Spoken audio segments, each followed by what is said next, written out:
Le 4 décembre 1977, le destin de la Centrafrique bascule.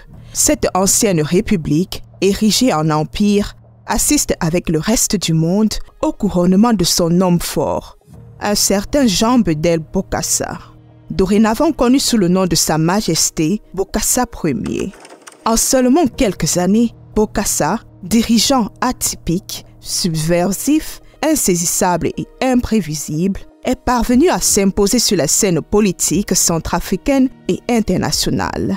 Comment cet ancien sous-officier de l'armée coloniale française est-il devenu une figure emblématique de la vie politique franco-africaine et centrafricaine? Aujourd'hui, je vous raconte comment le président de la République centrafricaine, le président à vie, le maréchal du Centrafrique, l'empereur de Centrafrique Jean Bedel Bokassa est arrivé au pouvoir.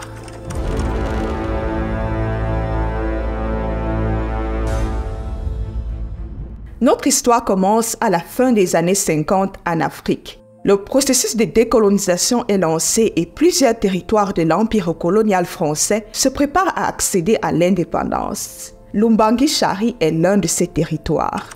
L'Ubangi-Chari est un territoire français niché sur les rives du fleuve Ubangi en Afrique centrale. Depuis 1910, il fait partie de l'AEF, l'Afrique équatoriale française. L'AEF est le nom donné à une fédération constituée de 4 territoires français de l'Afrique centrale, dont le Gabon, le Moyen-Congo, le Tchad et bien sûr l'Ubangi-Chari. À Ubangi-Chari, c'est un certain Barthélemy Boganda qui mène le combat politique contre le système colonial. Il milite aussi contre le tribalisme et le particularisme qui minent les sociétés africaines. Le 1er décembre 1958, il devient le président du conseil du gouvernement ubangien. Ce même jour, l'Ubangi-Chari devient une république, la République centrafricaine. Boganda est un partisan de l'unité africaine. Il a pour projet la création d'un État indépendant et unitaire comprenant tous les territoires de l'AEF. Il va encore plus loin et il propose aussi la création des États-Unis de l'Afrique latine. Boganda est opposé au système colonial français. Il réclame l'indépendance de l'Ubangi-Chari, mais il reste francophile. Il aime la France, mais pas la colonisation française. D'ailleurs, il comptait sur la France pour l'aider à construire les États-Unis de l'Afrique latine. Son projet ne verra jamais le jour à cause des particularismes régionaux et du refus de certains leaders africains d'y adhérer.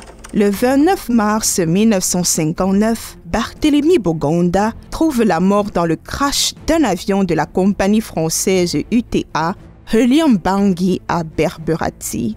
La disparition de Barthélemy Boganda change le cours de l'histoire centrafricaine.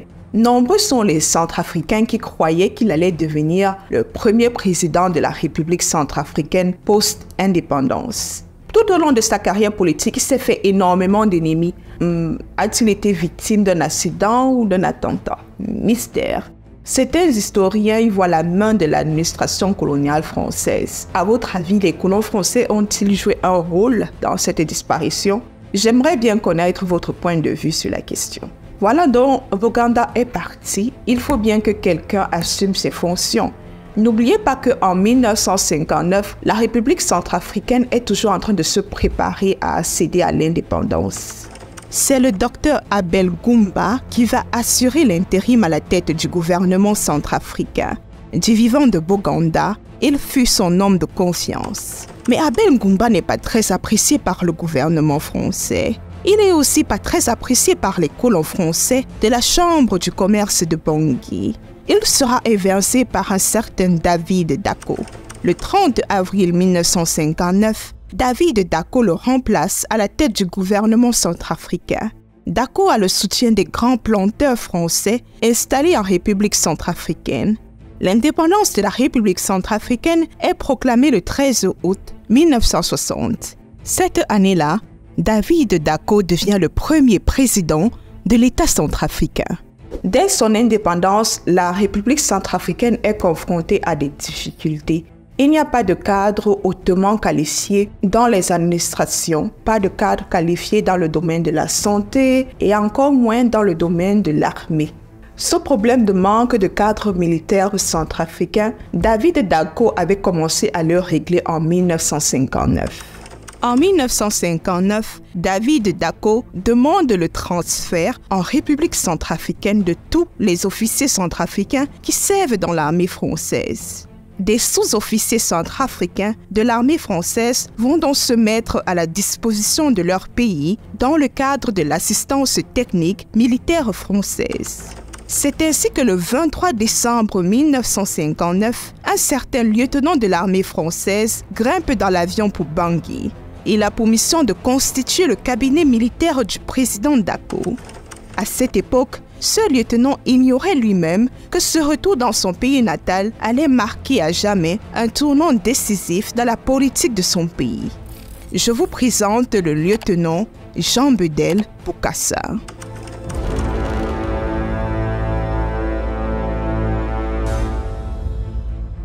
Jean Bedel Bokassa est né vers 1921 à Bobangui, en Ubangui-Chari.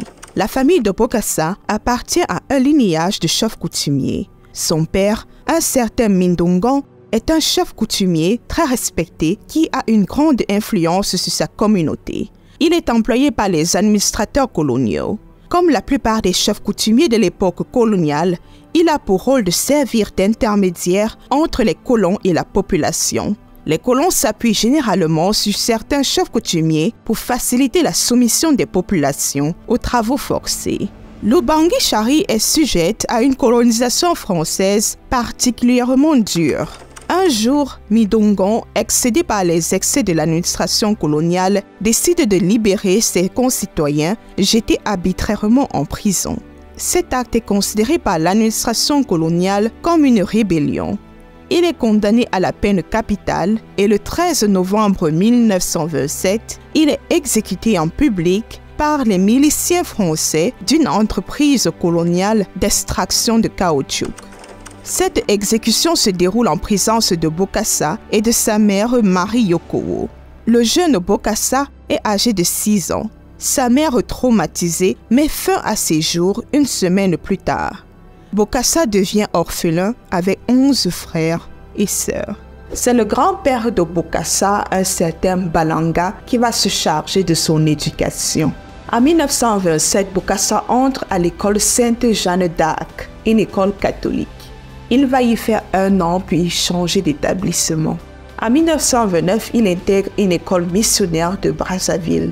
Bokassa n'est pas un élève brillant, il a du mal à obtenir les notes suffisantes pour suivre sa formation de prêtre. Il préfère travailler pour gagner de l'argent et aider ses frères et sœurs restés à Bobangui.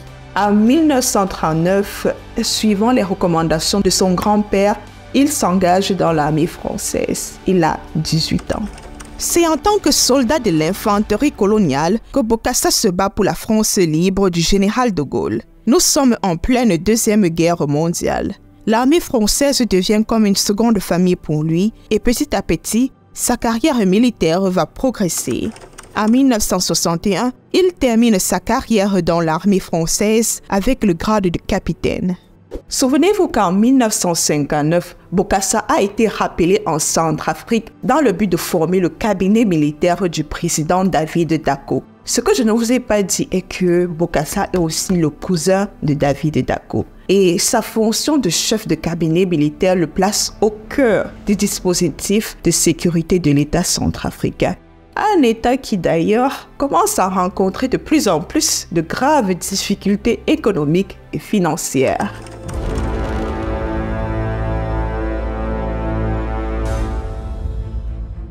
L'économie centrafricaine a pris un mauvais départ depuis l'indépendance du pays, pour ne pas dire bien avant l'indépendance. David Dacko est réputé pour préserver les intérêts des anciens colons français qui sont restés en Centrafrique. Il a laissé les entreprises coloniales avoir une mainmise sur l'économie centrafricaine, pendant que l'État centrafricain est mal en point. En 1961, les amis, les ressources de l'État centrafricain couvrent à peine 60% des dépenses se rapportant au fonctionnement de l'État. Où est donc passé l'argent? L'État centrafricain est gangrené par la corruption et les détournements de fonds publics. Les hauts fonctionnaires financent leur train de vie soit grâce au fonds d'aide au développement, soit grâce au dur labeur des agriculteurs centrafricains. Un véritable laisser-aller règne au sein du gouvernement. Entre 1963 et 1965, David Dacko essaye de mettre sur pied des mesures économiques afin de booster l'économie. Malgré les efforts réalisés dans la production et l'exportation de certains produits tels que le diamant et le bois, la balance commerciale reste déficitaire. Au début de l'année 1965, l'État centrafricain est au bord de la faillite.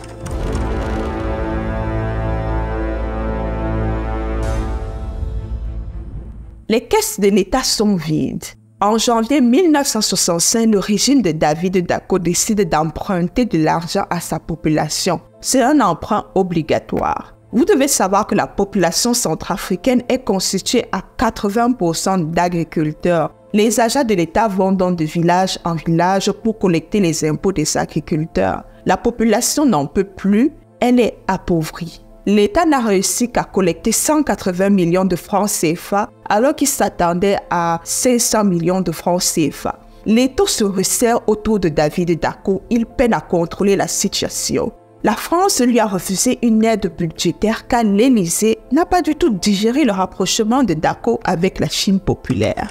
La République centrafricaine a aussi un problème au niveau de ses frontières avec le Soudan et avec la RDC. Le Soudan et la RDC traversent une période de troubles politiques et de conflits. L'armée centrafricaine n'arrive pas à empêcher les infiltrations des rebelles congolais et celles des troupes irrégulières soudanaises en Centrafrique. Décembre 1965, David Dacko est au bout du rouleau. Il déprime, il se drogue, il pleure pour un rien. Comme les jeunes de mon pays disent souvent en argot, le type est en train de lire l'heure. Le contrôle de son pays lui a complètement échappé. En mi-décembre, le Conseil des ministres a rejeté sa démission. Il sait que la fin de son régime est proche. Les autorités françaises n'apprécient pas le rapprochement de Dacko avec la Chine populaire. La France lui a demandé de laisser le pouvoir à un certain Jean Izamo, le commandant de la gendarmerie. Il a accepté. C'est un accord secret. De son côté, Bokassa songe depuis longtemps à renverser David Dacko. Il est maintenant colonel et chef d'état-major. Il a autorité sur l'armée de terre, l'armée de l'air et la gendarmerie nationale. Il possède son propre réseau de renseignement dans le pays et il est au courant que Jean Izamo s'apprête à prendre le pouvoir. Les relations entre Dacko et Bokassa se sont détériorées au fil des années. Dacko méprise Bokassa et il l'a à plusieurs reprises humilié. En juillet 1965, après une brouille, Dacko envoie Bokassa en exil en France. Après quelques négociations avec Dacko, Bokassa retourne en Centrafrique vers octobre 1965. Les rapports entre les deux hommes restent tendus. Le 31 décembre a finalement lieu le fameux coup d'État de la Saint-Sylvestre. C'est le capitaine Alexandre Banza qui prend en main toutes les opérations du putsch. Le 31 décembre 1965, tout s'accélère. Jean Izamo avait décidé de s'emparer du pouvoir cette nuit-là. Il lui fallait d'abord se débarrasser de Bokassa, son rival. Izamo tente de piéger Bokassa pour le neutraliser, mais grâce à un subterfuge, c'est plutôt Bokassa et Banza qui finissent par le capturer. Le corps d'Izamo ne sera jamais retrouvé. Quelque temps après, le palais présidentiel est encerclé par les éléments de Bokassa. Le palais est vide. Pas une trace de David Dacko. Bokassa s'affole. Il veut rebrousser chemin car il croit que Dacko s'est réfugié à l'ambassade de France pour chercher de l'aide. Il craint une intervention de l'armée française. Il sait que si l'armée française intervient, la partie est perdue d'avance. Voyant que Bokassa veut renoncer, Banza sort son revolver et le braque sur Bokassa. Et il lui dit qu'il n'est plus question d'aller en arrière. Bokassa comprend qu'il ne peut plus reculer. David Dacko finit par être arrêté. Et le 1er janvier 1966, Bokassa et Banza font signer au chef de l'État sa démission.